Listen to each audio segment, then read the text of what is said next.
2024 के लोकसभा इलेक्शंस हो चुके हैं। इनको जनरल इलेक्शंस भी कहा जाता है। वोट डाल दिए गए हैं, काउंट कर दिए गए हैं और काउंटिंग का रिजल्ट भी आ गया है। बट अब जरा समझते हैं कि आगे क्या होगा। इसको समझने से पहले जरा मैं आपको बता दूं कि हमारे यहाँ बाई कैमरल लेजिस्लेचर है। हमारा जो पार्लियामेंट है उसका नाम संसद है और उसमें दो हाउस होते हैं। लोअर हाउस जो कि लोकसभा कहलाता है और अपर हाउस जो कि राज्यसभा कहलाता है। अब जो ये लोअर हाउस है लोकसभा, इसे हाउस ऑफ पीपल भी कहते हैं और इसके जो मेंबर्स हैं वो डायरेक्टली इलेक्ट होते हैं। जो हमने आपने अभी वोट दिया था वो अपने अपने लोकसभा मेंबर के लिए दिया था और ये जो वोटिंग हुई ये हुई थी 18th लोकसभा के लिए। लोकसभा में जो मैक्सिमम पॉसिबल स्ट्रेंथ है वो है 550 सीट्स, लेकिन जो करंट स्ट्रेंथ है जो 18th लोकसभा के लिए इलेक्शन हुआ वो हुआ था 543 सीट्स का। जो सरकार बनाना जिसे कहते हैं गवर्नमेंट फॉर्मेशन, वो क्या है, उसमें मैजिक नंबर होता है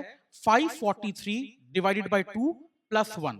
मतलब जिसके पास आधे से ज्यादा सीट्स होंगी वो सरकार बनाएगा। तो ये मैजिक नंबर आता है 272 निकल के। इलेक्शन कमीशन के हिसाब से देखें क्या रहा सिनेरियो इस इलेक्शन का, तो आप देखिए यहाँ पे कुछ जो टॉप पार्टीज हैं मैंने आपको उनकी वोट टैली दिखाई है। टोटल 543 सीट जो थी उनमें से बीजेपी को मिली 240, कांग्रेस को मिली 99, समाजवादी पार्टी को मिली 37, so on and so fourth. आप ये पूरी लिस्ट देख सकते हैं। यहाँ पर एक इंपॉर्टेंट प्रॉब्लम है। जो 18th लोकसभा का जनरल इलेक्शन हुआ इसमें मैजिक नंबर चाहिए था 272, लेकिन जैसा कि आप देख रहे हैं जो सिंगल लार्जेस्ट पार्टी है बीजेपी वो है 240 पे और उसके बाद इंडियन नेशनल कांग्रेस है 99 पे। तो अब आगे क्या होगा ये समझना बड़ा इंपॉर्टेंट है कि सरकार एक्चुअली बनती कैसे है।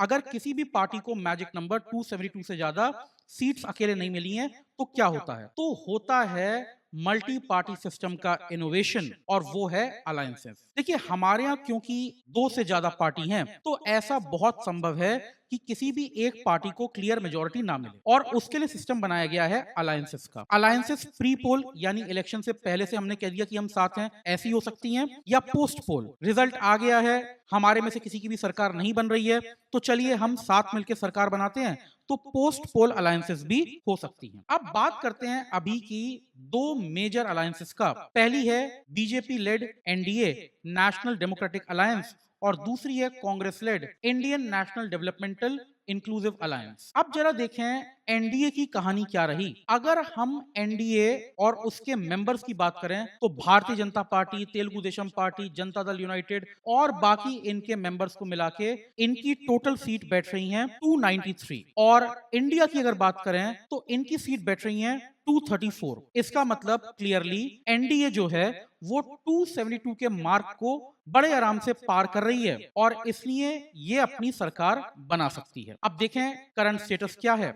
जैसे ये पोजीशन क्लियर हुई एनडीए मेंबर्स ने नरेंद्र मोदी जी को अपना लीडर चुन लिया और इसी के साथ नरेंद्र मोदी जी ने जून 5 2024 वेंसडे को अपना और अपने काउंसिल ऑफ मिनिस्टर्स का रेजिग्नेशन जो था वो हमारी प्रेसिडेंट को द्रौपदी मुर्मू जी को सौंप दिया। इसी के साथ 17th लोकसभा जो है वो डिसॉल्व हो गई। अब देखें इस पे राष्ट्रपति भवन का क्या बयान है। राष्ट्रपति भवन ने बताया है कि प्रेसिडेंट ने ये रेजिग्नेशन एक्सेप्ट कर लिया है लेकिन रिक्वेस्ट की है नरेंद्र मोदी जी से और यूनियन काउंसिल ऑफ मिनिस्टर्स से कि नई सरकार बनने तक वो अपना काम करते रहें। भाई अब देखिए स्वेरिंग इन सेरेमनी में कुछ समय होता है और जैसे ही रिजल्ट आ जाता है वैसे ही पुरानी लोकसभा को 17th लोकसभा को खत्म करना था। तो 17th लोकसभा खत्म होने के बाद और 18th लोकसभा बनने से पहले का जो टाइम है उस टाइम में जो पुराना काउंसिल ऑफ मिनिस्टर है headed by prime minister Narendra Modi वो अपना काम करता रहेगा। जो अभी एक्सपेक्टेशन है उसके हिसाब से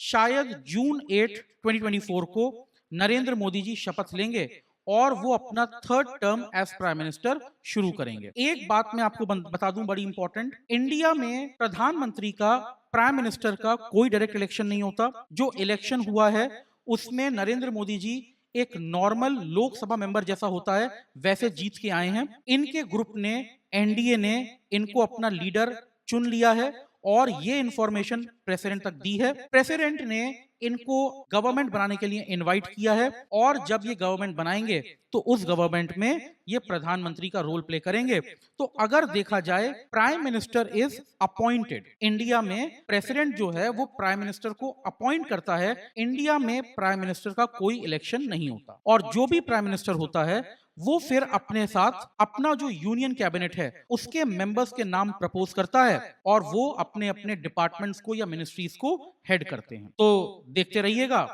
कैसे बनती है हमारी 18th लोकसभा और कौन रहते हैं इसके मेंबर्स।